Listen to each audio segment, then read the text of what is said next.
김상환 목사님 기도 말씀 아주 감명 깊게 들었습니다. 사실 우리 민족은 매우 특이한 그런 민족입니다. 예를 들어서 근대화 초기에 서양인들이 우리들한테 올 때에 두 가지 메시지를 갖고 왔습니다. 큰 메시지가 하나는 근대화였습니다. 합리주의에 기반을 한 거고, 두 번째는 이 합리주의하고 상충할 수 있는 기독교 복음이었습니다. 대부분은 다른 여타 지역의 민족들이 둘 중에 하나를 받아들였어요. 우리나라는 근대화하고 기독교를 같이 받아들였어요. 함께 받아들이고, 이 상충할 수도 있는 두 가지 갈등을 빚을 수 있는 요소가 상승적인 작용을 했어요. 순기능 작용을 해가지고 오늘날의 발전을 이룬 겁니다. 이건 상당히 특이한 일입니다. 이런 일이 서구나 바깥에서 일어난 것은 아마 우리 민족 하나밖에는 없는 것으로 생각합니다. 조금 다른 얘기입니다만은 저는 원래 정치학을 공부를 했고, 정부에서는 주로 외교, 국제정치, 안보 일을 했었습니다. 그런데 이 문제를 공부를 하면 할수록, 이 문제를 들여다보면 볼수록 이게 단순히 정치인이나 외교관이 해결할 문제가 아닙니다. 예를 들어서요, 제가 한 수년 전에 중국의 그 국방부 초청을 받아가지고 향산 포럼이라는 데 가서 강연을 한 일이 있어요. 그때 강연에서 이런 말씀을 했어요. 근대 세계에서 국가라는 것은 최대의 살인자였다고, 사람을 제일 많이 죽인 주체가 바로 국가였다 그러고, 사형뿐만이 아닙니다. 전쟁을 일으켜가지고 수만 명, 수천만 명이 죽고 지금도 그런 일이 일어나고 있습니다. 이런 문제는요. 그리고 우리는 지금도 또 이런 거를 치르려고 준비들을 하고 있다. 중국이나 미국이나 뭐 남북한 모두 다 이런 걸 준비하고 있고, 현실은 점점 더 나빠집니다. 근데 이런 문제를요, 정치인들, 권력을 갖고 있는 사람들, 외교를 전공한 사람들이 해결할 수가 없어요. 아까 김상환 목사님 강론 같은 그런 정신이 있어야 해요. 예를 하나 제가 들겠습니다. 무슨 예를 했더니만, 지난 주일에 전직 하도야마 총리가 우리나라 우당상을 받았어요.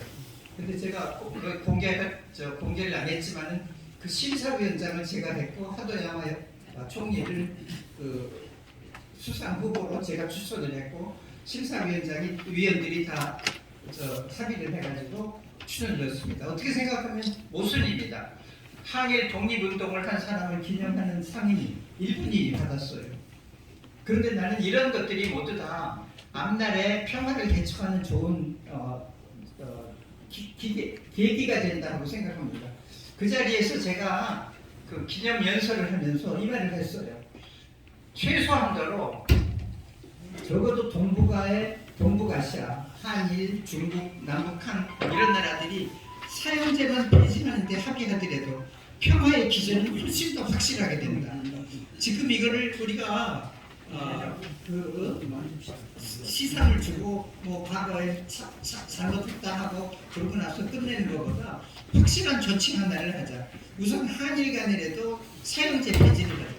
한국은 아주 작은 나라지만 여기 계시는 정대철 고모님 같은 이런 분들이 선구적으로 활동을 하시고, 문장식 목사님 같은 분들 이런 분들이 활동을 해가지고 한국은 적어도 20년이 훨씬 넘게 사용을 하지 않고 있다. 생각해 보세요. 국가가 살인의 주체가 돼가지고 사람을 사형도 시키고 전쟁도 벌리고 합니다. 그 중에 하나라도 이 지역에서 해결할 수 있어야 합니다. 그 외교관이나 권력을 쥔 정치인들이 문제를 해결할 수 있는 건 아니에요. 수많은, 수백만, 수천만 사람들의 마음이 그렇게 움직여야 합니다. 아까 김상환 목사님 말씀이세요. 마음이 그렇게 움직여야 하는 겁니다. 제일 구체적인 조치 하나가 사형제를 폐지하는 겁니다. 일본에도 사형제 폐지 운동을 하는 미약한 적이 있어요. 일본도 그래도 예외를 제외하면 1년에 7, 8명을 사형을 해요. 북한은 말할 것도 없습니다. 공개 처형도 해요. 중국은 더 말할 것도 없고요. 이런 상황에서 권력을 쥔 사람들이 외교를 잘한다고 전쟁을 안 하겠습니까? 수천만 수억의 사람들의 마음이 움직여야 하고 구체적인 거 하나가 사람의 생명을 함부로 죽이면 안 된다 하는 겁니다. 이런 면에서도요. 이 지역에서 어느 나라가 선진국이라고 하는 일본, 소위 선진국인 일본이고 또 강대국이라고 하는 중국, 그리고 뭐 자기네 체제가 세계에서 제일 훌륭하다고 하는 북한, 모두 다 국가가 살인을 해요. 이것만이라도 없애도록 우리가 일을 할 수 있어야 합니다. 일본하고도 연대를 하고 북한도 어렵겠지만 이런 체제도 늘 이 메시지를 전해야 합니다. 국가가 나서서 사람을 죽이는 건 옳지 못하는 얘기다. 이 말씀을 오늘 드리는 걸로 제가 사실은 축사를 드려야 하는데 축사와 함께 이 메시지를 드리고 오늘 이런 모임들이 그냥 축하하고 해지는 것보다도 좀 구체적으로 국제적인 연관을 가지고 이 지역에서 평화를 가지는 그런 모임이 되기를 바랍니다.